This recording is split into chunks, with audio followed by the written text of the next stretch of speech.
So, this one's going to be about something different. Maybe not as different as you might think of, difference and or different, but it's going to be something different. It's still going to be a book, but it is again going to be some notes of a book, but this time from another website, and also from another person, obviously then, and quite an interesting person or quite a special person. But yeah, as always, more after the intro.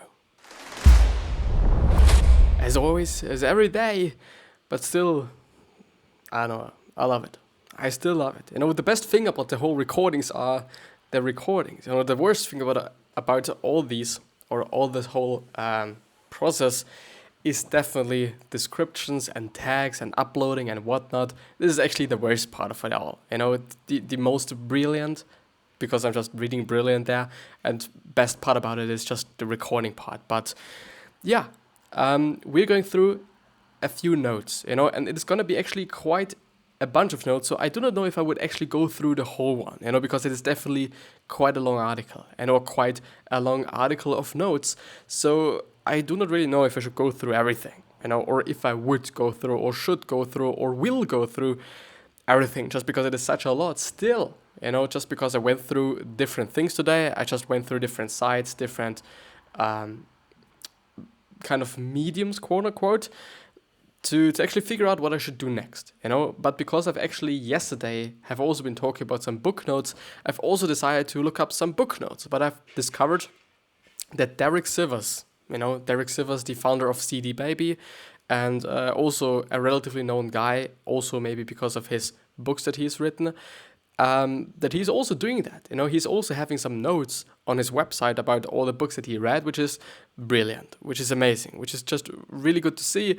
But it is not really a replacement for reading the book. It's definitely not, and it's definitely also not a replacement for the book if you read a summary. It still depends on the summary. If it is a really, really detailed summary, it could be a replacement. But I'm doubting that. I'm really doubting that. Especially because finding such a detailed and long summary so that it would be actually a replacement is actually really hard to find. Like it's really not that easy. But yeah, if you're interested in this episode, but you're not having the time to going through a 30-minute or 20-minute or even 40-minute episode, then I would heavily suggest you to go into the description and check out the links, because there should also be the link to the podcast, because this YouTube episode or this YouTube video is also available as an audio-only version, which means that you can just listen to it. That you can just listening to it, which means that you can do something simultaneously, which means that it is a way more efficient way to consume this particular episode than by just watching it, because when you're watching it,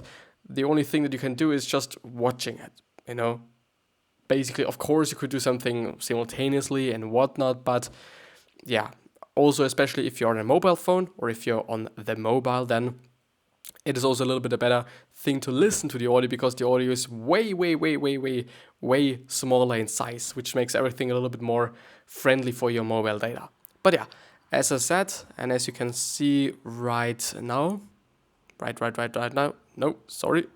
now, you can see it. Derek Sivers, Happy by Darren Brown.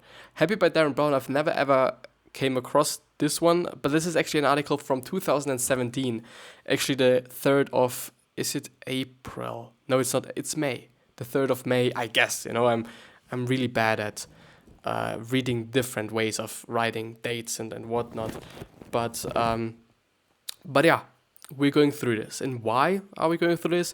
Because I think it was kind of the first sentence or the first thing that I've actually read that somehow told me, like, well, you should go through it, you should read it, you should just maybe even review it and show it to the people and give it to them, because I really believe that it is such an important thing and such an interesting thing as well to maybe also see and hear from such a person. But yeah, I'm gonna read, I'm gonna read, because it's my job to read some sort of, not really, but some sort of. Brilliant and profound. So this is actually kind of a review from Derek Sivers on the book, or some critiques or whatever. Brilliant and profound yet totally entertaining philosophy book by one of my favorite people. Gives an approachable overview of past philosophies and shows how they apply to your life today better than the harmful pop self-help positive stuff or positivity stuff. Amazing perspectives on desires, death, relationships, anger, and how being present doesn't matter as much as the story you tell yourself afterwards. He has a fun writing style that is not reflected in my notes here, so get the book. This actually made me laugh, or smile at least, because it is definitely the case, and as I've said before, it is definitely, especially the notes are really not a replacement for reading the book, because reading the book is always gonna be a different kind of experience. It is way more about experiences than the actual knowledge in there, at my point of view, because I've especially seen it with How to Win Friends and Influence People, one of the books that I like the most, and I still like the most. And reading the book was something completely different, and had a completely different vibe and also experience afterwards than when I just would go through a normal summary, or just a regular summary, not only because this person that is writing the summary might not point out what is really important for me or would actually strike me, but also because, I don't know, like you couldn't just put everything into the summary, because it then wouldn't be a summary any longer. It would then just be the book, obviously. But reading through How to Win Friends and Influence People, that is packed with different stories that actually often have the same point, to be honest, and this might actually be some kind of a critique there, that the stories are not quite, they are structured, and I guess they make sense, and especially they made also sense to Dale Carnegie, but sometimes they are quite the same, at least as far as I have seen them. This is also something that has to be said. But yeah, I'm gonna go through it, and I guess, it is actually the first one, and the first one was actually one of the best ones that I read. I haven't read the whole summary, because it is actually a really long, as you can see now, as I'm scrolling through for the people on the YouTube video, it is really long thing, and as he said before, just because I've just read something about the notes themselves, he is not really summarizing the book, he's merely writing down some things that he's thinking about then, and if it is something that he knows a lot about, then there's going to be more notes, and when there's not a lot that he knows about that, there's not going to be a lot, But yeah, the first one is, the greatest burden a child must bear is the unlived lives of their parents. And I gotta have to say that this is actually something that Gary Vee is often talking about. And if you don't know Gary Vee, you know by now. Just through me if you've seen my content, because I'm actually talking a lot about him. But the thing is, it is actually the truth. It is like really the greatest burden a child can bear or must bear, because it is quite often the case, actually. It is quite often the case that parents are trying to just make their children, or not even make the children somebody they wanted to be, they themselves wanted to be. This is the point then, but also to just say like, okay, this is my child. And if you're saying this, and if you're just willing to say this proudly in your view, then often it is the case that parents are just making the children somebody they are not. It doesn't necessarily have to be the case that they are trying to make their children somebody that they wanted to be, but yeah, you know what I mean. Parents have heavily and can heavily influence their children, which is sometimes really good, if you're having good quote-unquote parents and super quote-unquote parents that somehow know something, then it is really amazing, because then you can say that you're also gonna know a lot just because your parents know a lot.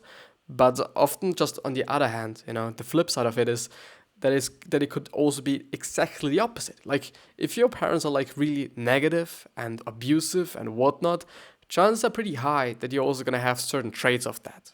Chances are really high. Not only because just genes and genetics and whatnot, but also because you're probably gonna live with them for quite some time. And if you're living for them quite some time, especially from just 0 to 17 or whatnot, then you're definitely gonna have some traits, unless you're really involved into some self-development stuff, as I am. I personally think that I'm not really having a lot from my parents. At least not some conscious things. Maybe subconscious. This could definitely be the case. Definitely, I'm not gonna doubt that. But yeah. The second point, or the second note, don't become so annoyed by someone that you become a source of annoyance to others. And this was always one of the things that I really enjoyed, just because it is right. Just because somebody is annoying you doesn't mean, or shouldn't mean, that you're also going to annoy somebody else. especially because then it kind of seems alright and okay, and I do not want to say good because it is definitely not good, and you will definitely also not going to see it as good, but it's going to be something like maybe you don't even see it. This could also be the thing, but maybe it is like okay, but it is not in the end. The third one. No one has the direct means to affect your self-control or dignity. Also the case. Everyone thinks the limits of their own field of vision are the limits of the world. This was some of the things that I felt like, well, not really, but I guess, it doesn't necessarily have to mean that it is just actually the case, that it is not the case for everyone just because I feel...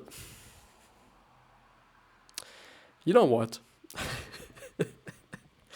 This is actually the perfect example I could give you for this certain statement, because he said, everyone thinks the limits of their own field of vision are the limits of the world.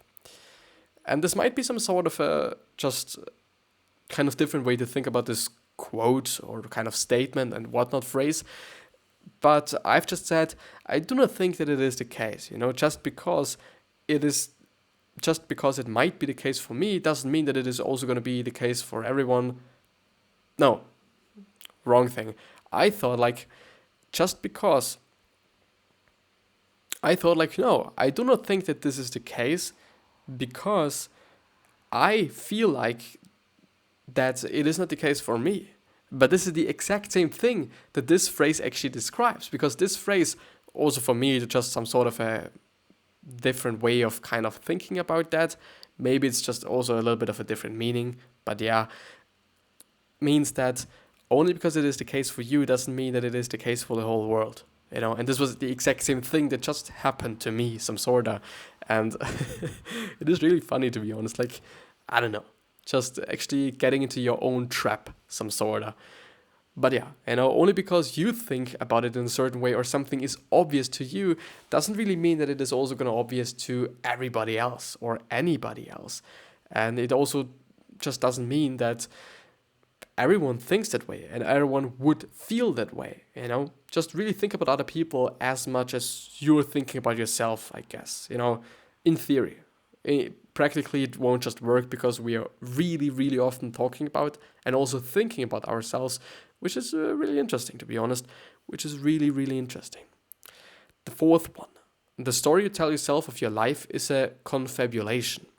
Don't mistake your constructed life story as the truth. Yeah, because the problem there is that our mind is really, really strong. Our mind is really strong and we can actually get ourselves into something that we are not, which are often called cognitive distortions, which I've been talking about really often, but they're really interesting. Like, they're different ones. Like, I don't know, you made a mistake once and this then just means for you or to you that you're always going to make this mistake, but it is definitely not the case, and it is also not going to be the case, just because you've done one mistake once doesn't really mean that you're going to make it again, maybe you are going to make it again, because I don't know, it's just maybe going to be the case, because who knows, but I don't know, it doesn't mean that necessarily, it really does not. And especially not for your entire life, for eternally, actually, or eternal kind of time span, whatever. The next one. You are not characters in a movie whose personalities are clearly defined and predictable. You can act out of character. We can. A placebo transformed volunteers because they gave themselves permission to act differently. I am no longer the person with this problem, so quote unquote, I am no longer the person with this problem because the new medicine is solving that for me. Blind faith is more commonly a recipe for disaster than for triumph, I guess. That would be obvious if failed businessmen could sell their biographies as well as the successful ones. Yeah. Biographies of successful, strong entrepreneurs adhering to a vision no matter what, and having no time for those who would get in the way or did not share their heroes' Herculean self-belief. This success story is also a recipe for failure. What could be more conducive, I guess, to financial disasters than blindly ignoring all advice? Many more will fail than succeed through blind self-belief. This is, by the way, something that I've also been thinking about, just because I'm often talking about, and this is something that I have somehow adopted from Gary Vee, as quite a lot of things that I'm talking about, basically, but I'm always trying to think about them just on myself. Like, I'm not gonna just take something from anybody without thinking about it myself and think if it actually makes sense or not, or if I could actually add something to that or not. But the thing is, if you kind of say like, okay, I won't give a fuck about what anybody is telling me and or what anybody is thinking about me, for me personally, it does really not mean that you're not gonna listen to anybody. It means that you're gonna listen to anybody, but if they're gonna say something that you're not quite that you don't feel, basically, then you're not gonna act on it. And this is what it means for me personally. If somebody's talking to me and if I kind of feel like, well, this is not something that I believe in, but I'm listening and I'm trying to see if there is something that I believe in. But if there is nothing that I believe in, then of course I'm gonna drop it. Of course I'm not gonna listen to it, and of course I'm definitely not gonna act on it. So I'm gonna listen. I'm sorry, I'm gonna listen, but I'm definitely not gonna act on it because it wouldn't make any sense for me, if I don't believe in it. But I listen, and this is the point. I listen, and I'm not gonna just only believe in myself and only believe in what I feel is right, because it definitely doesn't have to be the case. Just because a lot of people have way more experience in certain fields than I'm having. So why wouldn't I actually kind of not listening to them? Wouldn't make any sense. At least just to me or for me or both. I don't know. I don't know. I really don't. Plan for success and prepare for failure. A snappy, self-assured, I guess it's assured, ignore the haters can be a dangerous folly. What is a folly? What the fuck is a folly? Foolishness, foolhardiness, stupidity, idiocy, or idiocy? I don't know. Silliness, inanity, lunacy, madness, and rashness. Does this get me just anywhere? Not really. But yeah, so by removing or ignoring the sources of honest feedback, you create a downward spiral of self-deception, which is actually just what I thought about and was talking about, I guess, isn't it? Life is chess. Your plan is affected by the inclination of the other player. You must modify your plan constantly. Yeah. It is what it is. You know that after your snack you will be hungry again soon, but this thought does not trouble you. It is a part of an endless chain of desires. You will eat and then after a while desire to eat again. The problem is when you fail to see the same process in your less essential desires. So the problem is when you fail to see the same process in your less essential desires. Yeah. Nothing to say, but yeah. The places and things that insist most loudly that they will make you happy rarely do. Joy prefers to arrive quietly and alone, elsewhere unceremoniously and unannounced. Meanwhile, you search for happiness in distractions. Many people who search for a consolidation or consolidating philosophy tend to be eternal seekers, never quite comfortable in their own skin, and every few years adopting a fresh external source of guidance or following some new charismatic leader. A way of living can come from due thought rather than a passive immersion in the tangles of everyday distractions. Your philosophy can be highly flexible and subject to great changes, but the important point is to have one. It doesn't need to be easily describable in its entirety or or clearly attributable to any philosophical school. It should stand up to scrutiny and inquiry, being thought through and considered. It must give you a solid foundation without limiting you by insisting on a set of beliefs. Yeah, I would say so. Like, if it is actually something that is somehow, and you're feeling it, and this is the problem then, if you're feeling that it is somehow kind of taking a little bit of your power in terms of, okay, You're not going to do something that is actually worthwhile doing just because you think that making this choice is not going to be good by your philosophy or in your philosophy or whatever this kind of structure is, because maybe it is like just, I don't know, Christianity, where, okay, God is not going to be happy about that, or it's just about you, but then also you're not going to be happy about you, or yourself. But yeah, it does make sense. It does make sense that you're not going to do something, or you should not go for a philosophy that is somehow taking a little bit of your, and I just knew the word. I just was talking and thinking about the word. It is just taking a little bit from your, it's not possibilities, maybe skills, chances, yeah, maybe chances. Yeah, let's go for chances, until I can actually remember the other one.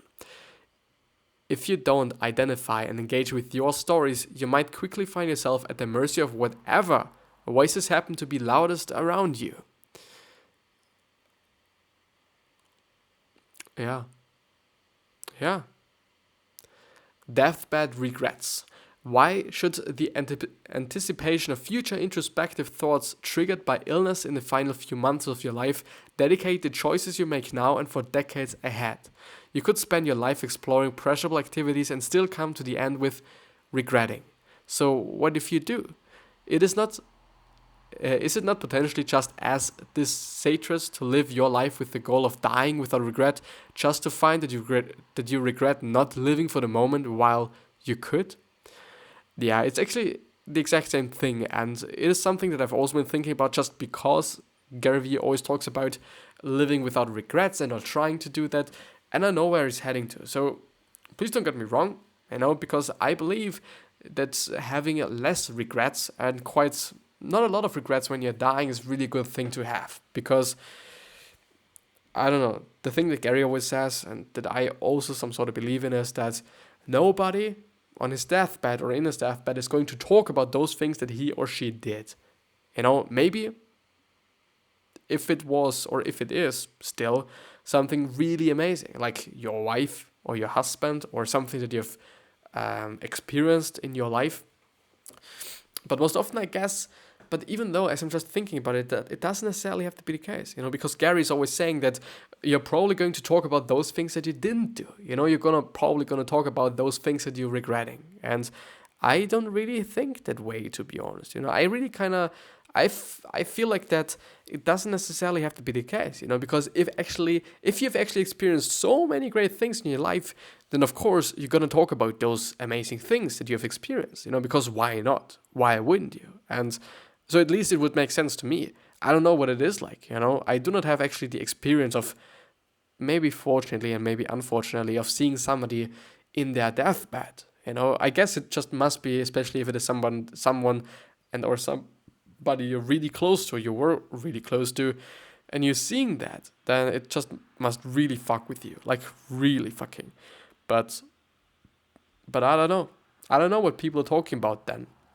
But I also just get the point of Derek Sivers there, that is actually quite the exact same thing, that you're then having the regret of just not having kind of appreciated the moment, maybe, just because you thought you gotta have to do certain things so that you're not gonna regret it afterwards when you're in your deathbed. But I totally understand, and I hope you're understanding as well what Derek is talking about there.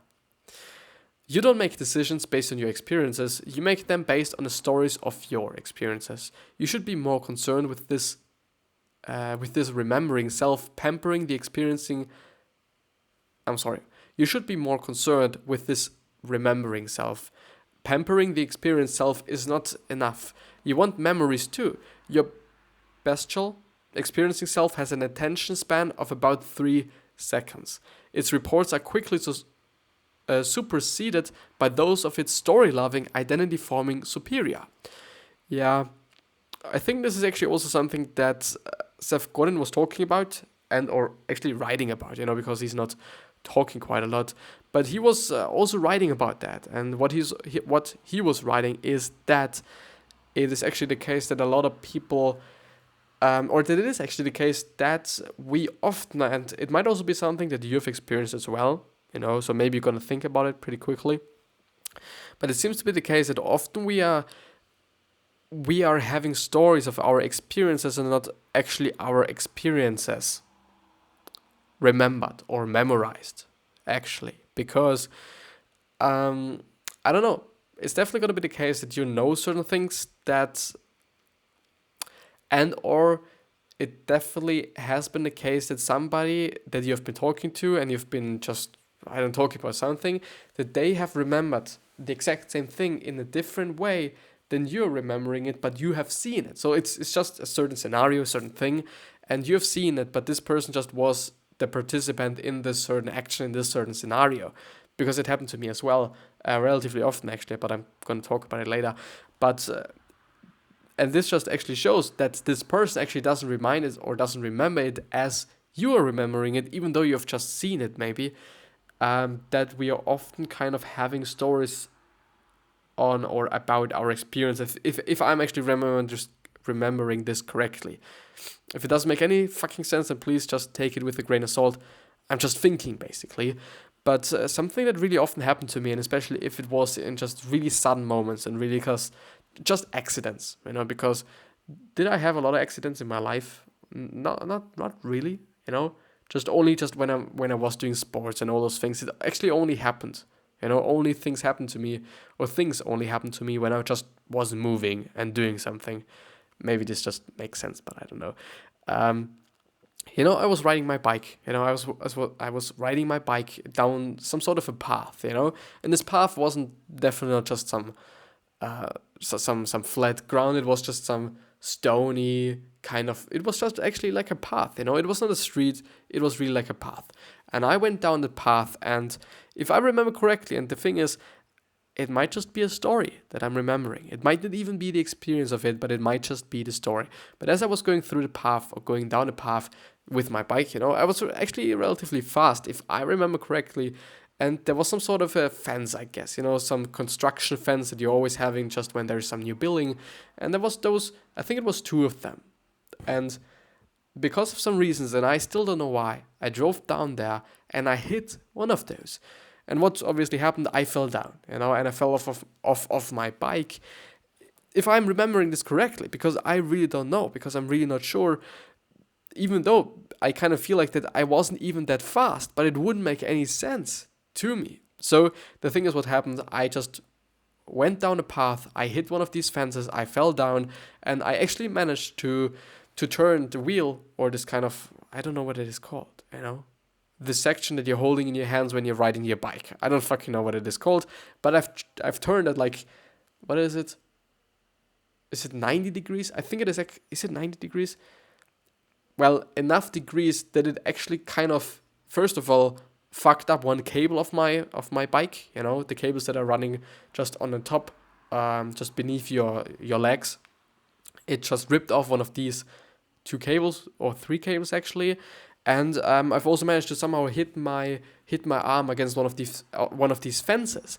The thing is, and this happened to me relatively often, which is actually the point of this whole story, I often think like that it has to be the other arm that is hurting, but the other arm is hurting. So the actual arm that is hurting should not be hurting, because if I'm remembering correctly, I've actually fell down on the other hand and not on that hand. Not on the right hand, but on my left hand or arm, whatever. But I'm not quite sure. I'm really not quite sure. This is something that I've experienced. Maybe if you've experienced that as well, I don't know. But yeah. What should I do? It is what it is. This is what I feel. I don't know if this has something to do with that, but it just got me to think. And this is actually also one of the reasons why I'm going through some book notes, just because we're going to get a lot of thoughts from Derek Sivers. And the good thing is, if somebody's reading a lot and you're reading their notes, then of course you're also gonna somehow get all the fucking knowledge from all the books that this person read, just because it would make sense, because you're not gonna just choose a section of your brain for a particular task consciously.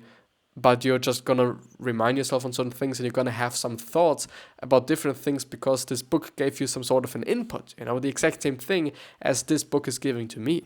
So the thing is, if you're just listening to the podcast, in theory, then you're also, in theory, getting all the knowledge of all the books, all the things that I've experienced, everything, just by listening to me. And also just because I'm listening to a lot of people that know a lot. Or I'm just reading things from people that know a lot. So in the end, I'm actually somehow concentrating all the knowledge of the people that I read things about, that also have been reading things about certain things, on certain people as well, that actually then also have read certain things of certain people that have also read a lot, which in the end always concentrates it a little bit more, as I'm just thinking about it, which is just actually amazing. And this is also one of the reasons why I like biographies, really, because, especially if it is like just some really personal kind of biography, if it is written like just, I don't know, if it is written like, okay, this is what I've seen, this is what I've experienced, and so I'm going to let you know. It's just amazing because you're actually able to somehow concentrate or absorb all the knowledge of kind of generations, in theory, by just listening to people and talking to people and figuring out stuff through people or something. But yeah, this is going to be the end of this episode. I really have to thank you for going through this with me. I do hope that you have somehow enjoyed it as well, because I have. I'm sorry that we haven't gone through another core question today, but I'm running a little bit late with what I'm doing today. But yeah, it is what it is. I hope that you've liked it, and I also hope or wish you the best health, happiness, and also success. And I also hope that you're going to remind yourself on how you're going to be remembered. So basically your legacy, because we can shape it. We can stimulate our legacy by, for example, being nice and then being remembered as a nice person. But the thing is, and this is also some sort of a problem, it doesn't necessarily have to be the case that you're going to be remembered as a good person just because you've always been a good person. The thing is that there's definitely going to be somebody that dislikes you, maybe, and or even hates you, maybe, But three other questions that I'm hoping you're going to ask yourself are, why are you here? What are you trying to change? And the third thing is, what is bothering you the most? What is actually pissing you off the most? And those three questions are hopefully going to show you your purpose in life. Why are you here? What should you be doing? Which is very, very important, as, for example, Viktor Frankl, in his book, Not How to Win Friends and Influence People, but Man's Search for Meaning, found out or just validated some sort of. And yeah, and maybe even a business idea. Maybe even you're getting a business idea by figuring out what pisses you off the most, because it's probably not solved yet. And maybe not in a good way, if it is solved. But yeah, I wish you the best. I have to thank you a lot, and I'll see you the next time.